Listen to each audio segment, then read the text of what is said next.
Hey. Hey, what's up? TikTok is becoming one of the biggest platforms on the internet, full of many hilarious videos. And more importantly, this app has single-handedly gave people with absolutely zero talent the chance to become insanely famous and insanely rich for no reason. Are you an attractive guy with a six-pack? Take off your shirt, lip sync a little bit to a crappy song. Boom, bam, 10 million followers. Are you a female? Get as close to naked as possible, twerk on the cam.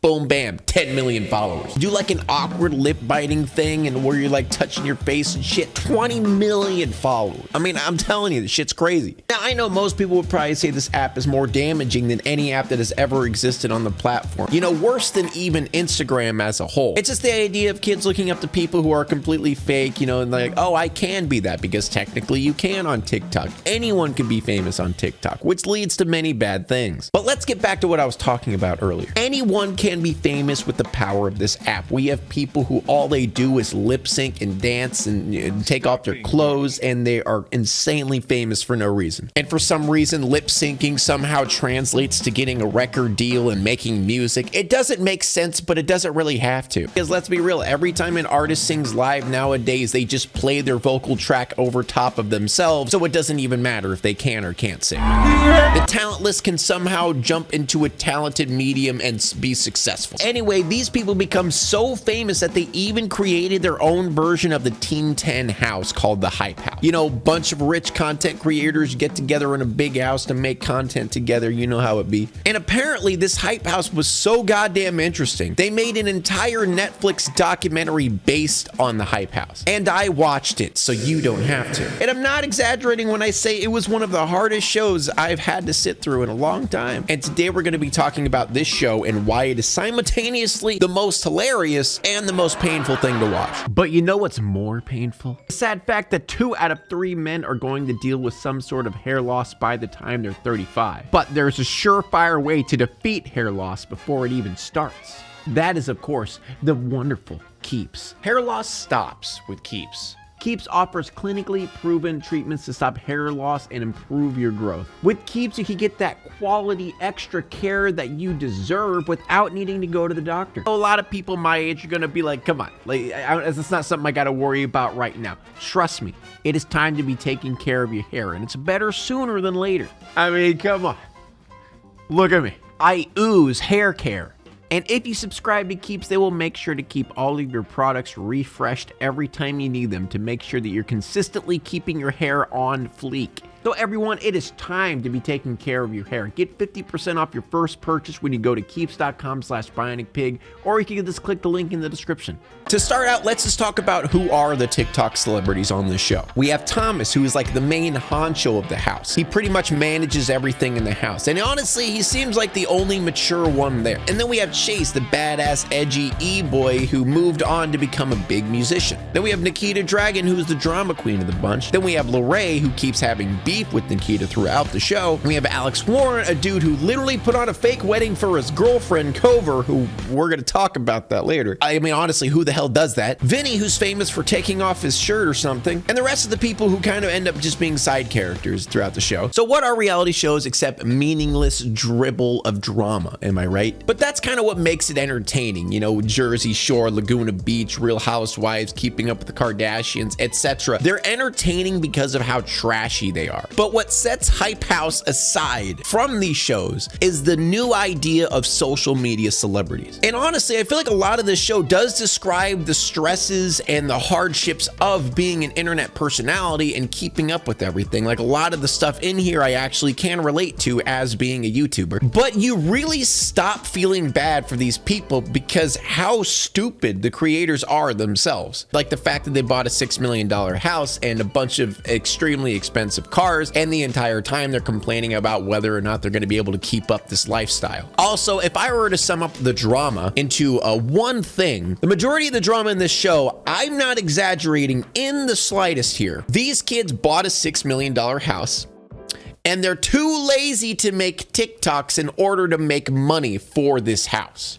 Seriously, that's the main drama of the show. They're too lazy to make 30-second videos on the internet. Throughout the show, the main character, Thomas, I'm calling him the main character because he has the most screen time. The only reason he's so stressed throughout this whole show is because everyone is just too fucking lazy. They keep having meeting after meeting after meeting of telling everyone, please make content. I'm begging you, and they just won't. But I'm going to break down each episode of this show into a very summarized fashion, so again, you guys don't have to watch it yourselves. But before we get into this, I did want to mention one little fact is after the fact of the show going live, few of the content creators on the show were not happy with the show itself because apparently Netflix kind of hyped up things and put drama where there wasn't drama, people talking behind people's backs when they weren't aware. Apparently Lorray and Chase were the two people who were very upset because Chase throughout the show was kind of made out to be the villain, the bad guy, which let's be real, every show kind of needs that, but Chase wasn't aware of it and he's not happy about it. Also, Lorray didn't know about the stuff about COVID, which we will talk about when we get there, but at the same time, it's a reality show. I mean, what are you expecting? Of course Netflix is gonna hype it up. You're literally called the Hype House. And also, if you weren't so boring, maybe they would have more content because Netflix had to work with what they had. And boy, they did not have much. Let's talk about the first episode, which is really just a setup of everything. And I'll be honest, you could watch the first episode and not watch the rest of the show and you'll know everything that happens. So it starts out by introducing the members of Hype House. They say a little bit about themselves, etc. Then we move to Chase's house, which is like supposed to be Hype House too, and that's where the drama comes in. But Chase, I mean, he's kind of a tool. He's honestly the most narcissistic and selfish person throughout this show. And I know Chase says that they made him out to be worse than he is, but I mean, a lot of what's happening here, he's pretty bad. They start out with an emotional backstory of Chase, how he started TikTok and how he had no one to collaborate with when he was younger. And then 50% of this episode is just going through his mansion, and then he had two friends come over to be like, bro, this mansion's sick, bro. You got arcade machines? Bro, look at this. Bro, whoa, dude. It's literally just an episode of MTV Cribs. And then Chase starts talking about how he does music, and I'm pretty sure that is all he talks about the rest of the show. I'm pretty sure half of the show was just spent promoting his music. Bro, this is sick. You're like living the life here. I'm like proud of you. Music's doing so well. It's so good, Chase. Music's my passion. I see like people making videos like, I hate that the song is good. And it took me such a long time, but I just recently signed to Interscope Records. Everyone knows that lip syncing and dancing completely correlates to becoming a musician. But then we get the very emotional part of this episode, which is honestly tear-jerking. Chase is sad because he can't spend much time with his friends because he has a really big mansion now. And he's upset. Quite a hard time, and I'm sorry I haven't been able to like come out to y'all. What did it feel like moving out though? It was super stressful, like getting this place was hard. All of those people were basically my family. The one thing I was most scared of doing was actually getting my own place. Tear-jerking, man. Moving from one big mansion to the other. God, I feel you, man. When I moved from upstairs to downstairs, just like a mansion. So anyway, we move back to the Hype House and they're throwing a sick pool party. But then someone mentioned to invite Chase and they're like, nah, drama. Do we want to invite Rylan and Chase? When we moved houses, those boys said they would be over all the time, in particular Chase. No, he's hanging out at his mansion. He should be hanging out at our mansion. Freaking fuck him, dude. He sucks. Yeah, but yeah, that's the drama. They don't like Chase because Chase doesn't want to make Hype House content, even though he promised that he was going to make Hype House content. There. Boom. Saved you the entire show. But you're going to stick around and watch the rest of the video, aren't you? You're gonna.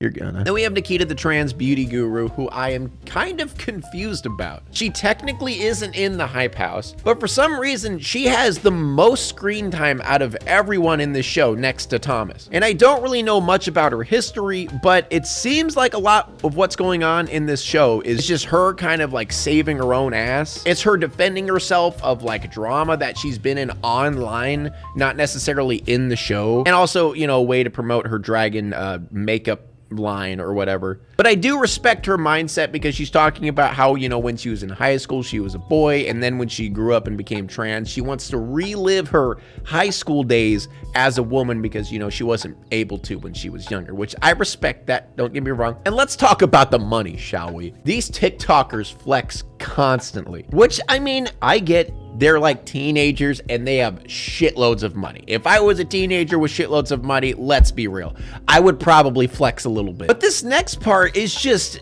mean, honestly. So it starts out with Alex playing rock, paper, scissors with Cover, and they are deciding whether or not to drive the G-Wagon or a Rolls Royce. We get it. You have very fancy cars to the point where you could rock, paper, scissors between two insanely expensive cars. You want to take the Rolls Royce or the G-Wagon? I want to take the G-Wagon. Rolls Royce it is. Okay, so fine.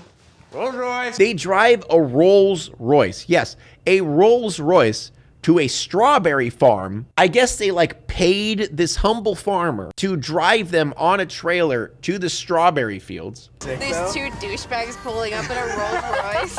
Please don't get a tractor. How much does a tractor cost? Anywhere from 5 to 15. I'm getting a tractor. So let's put this into perspective. You're this farmer.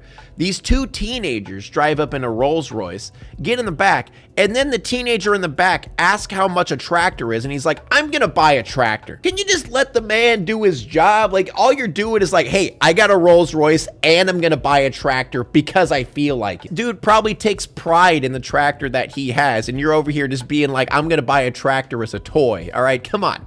Come on, man. And I feel like Alex does this a lot. Like later on in the show, he gets in an argument with Cover just because he feels like buying a Tesla. I'm gonna call Tesla and see if I can buy a Tesla.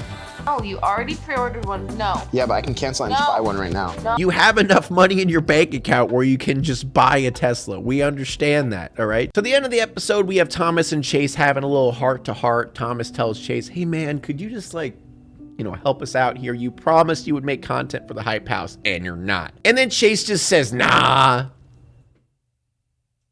dude, I'm not gonna. Episode 2, the Chase and Charlie D'Amelio drama episode. This is definitely one of the more heart-wrenching episodes of the season, I will admit, because I'm kind of a stan when it comes to the Charlie-Chase combo. You know, he's acting with this tough exterior, like, I don't care, you know, like, I moved on, we're best friends now. But deep down, we all know he's hurting. He's just an ooh-ooh-rar king softy bean, and he's cute as fuck. Oh. Then we get a few people talking about, you know, the difficulties of being a content creator and how the numbers can really affect their lives, which I completely relate to. I mean, let's be real. My numbers on my channel are directly correlated to how much money I earn on my YouTube channel. So I completely get that. Obviously, when your numbers are going down, you can feel like shit, and when your numbers are going up, you can feel great. But if you're good with your money and you don't splurge on a $6 million house, Rolls Royce, Tesla, G-Wagon, etc., you won't have to worry about it. You know what I mean? If you have a bad month, you're not going to be as stressed out because you'll have money saved up. Like, all they have to do is just not be stupid. Anyway, back to the drama. We need to know about the drama. Chase throws a party at his house, but he doesn't invite Thomas.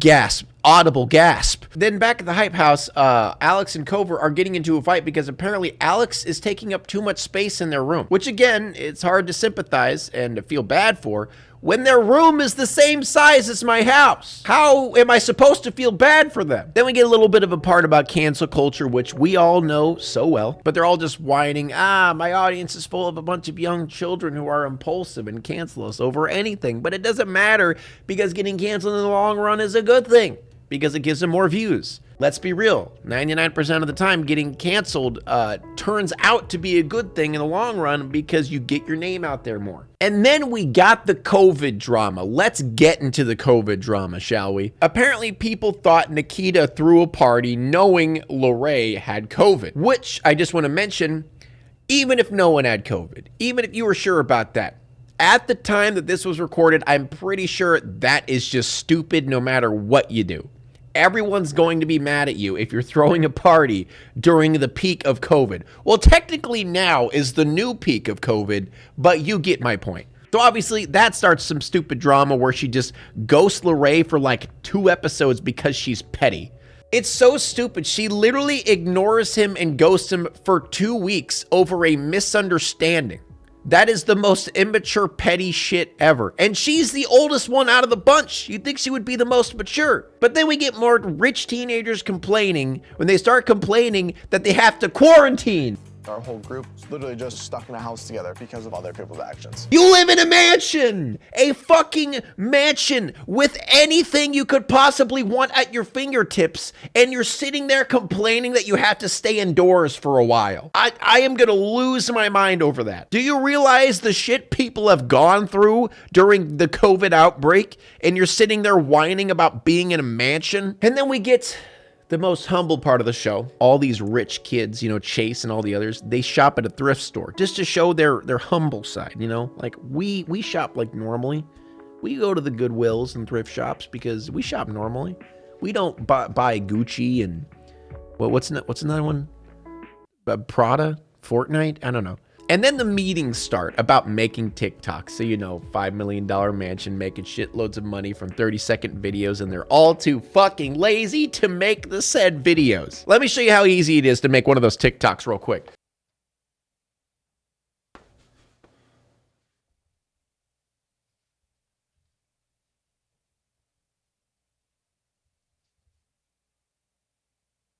Boom.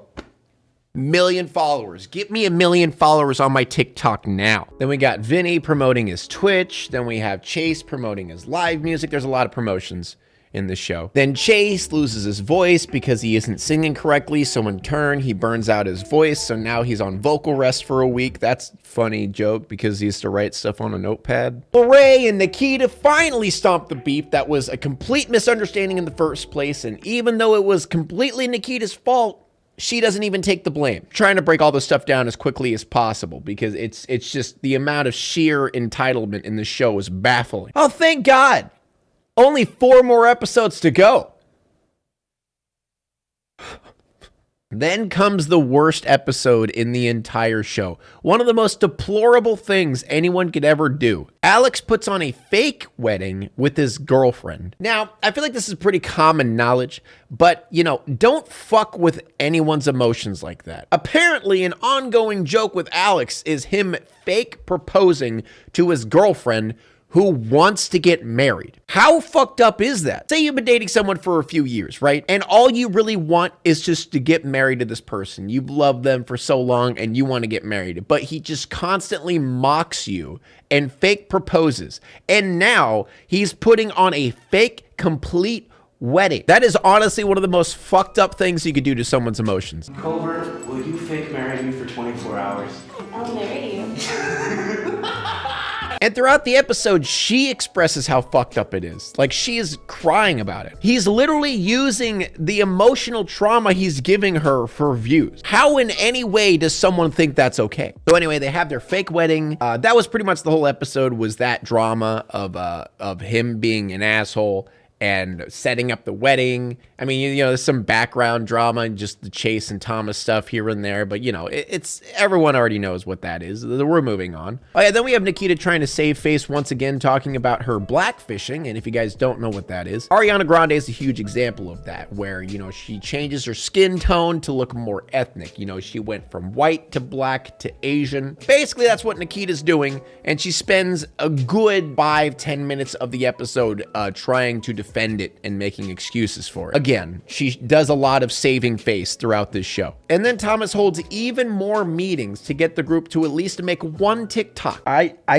don't understand why this is even an issue. So then we got the next episode, and honestly, not really much happens this episode. We get a little bit of Alex backstory. Alex breaks his ankle, and that's kind of everything that's new. Everything else is pretty much the same stuff. Then we got the Chase and Thomas drama still going on.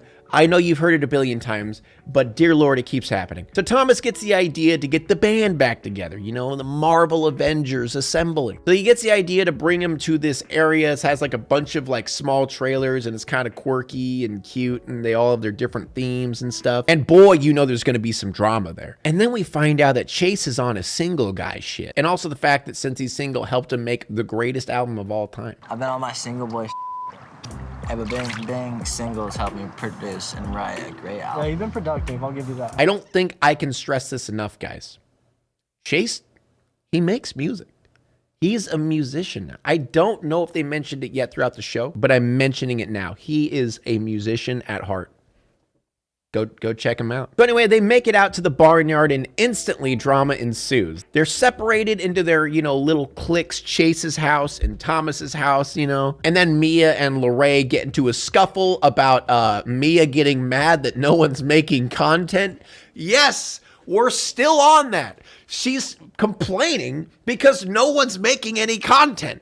Like, it's so confusing why this is even drama. And I just want to mention something. The only person I actually feel bad for throughout this entire show, I mean, to an extent, is Thomas. He is honestly the only mature person in this show, which to be fair, isn't really saying much. But I mean, it is kind of his fault for buying a multi-million-dollar house and having a bunch of teenagers with a lot of money living in it and expecting them to like be mature. But he is the only person with a business mindset and a goal, and he actually organizes meetings. He puts together stuff. He seems like he's got his shit figured out. But everyone kind of takes advantage of him and kind of shits on him. So Thomas kind of gets sick of it and has a little bit of a breakdown, which, I mean, is understandable. I mean, look at the shit that has happened throughout this entire show. Like, yeah, I would have a breakdown too if that was happening. When all you're doing is trying to help people grow their channel and grow their TikTok and stuff like that, and all they do is just not give a shit, yeah, it would probably make you upset after a while. So let's move on to episode 7, the second to last episode. These last 2 episodes don't really have much in them. Drama is still ensuing. It all stems from the fact, again, no one makes TikToks. But in the end of the episode, they kind of have their little mends, they're like, oh yeah, sorry for not making a TikTok. I'll make a TikTok. They all chat it up. They all make everybody happy. And then they have a little sleep at the little place, and then they wake up being like, oh, did you hear that last night? Ghost Adventures style, talking about ghosts and shit. Then episode 8, we finally get it. Chase does a live performance. Let's fucking go, dude. Yes. God damn it. God, he's so hot. Fuck. So the last episode, kind of just summarizing everything that happened. Thomas has a little chat with his dad who, talk about the whole situation and how he could, make things better. A little bit of backstory of Thomas here and there. That's kind of it. They have their little, it's just the hype house, bro. Like, what are we? Some kind of hype house? Yeah. And then it ends. You guys know how it is. But there you go, ladies and gentlemen. That was Hype House.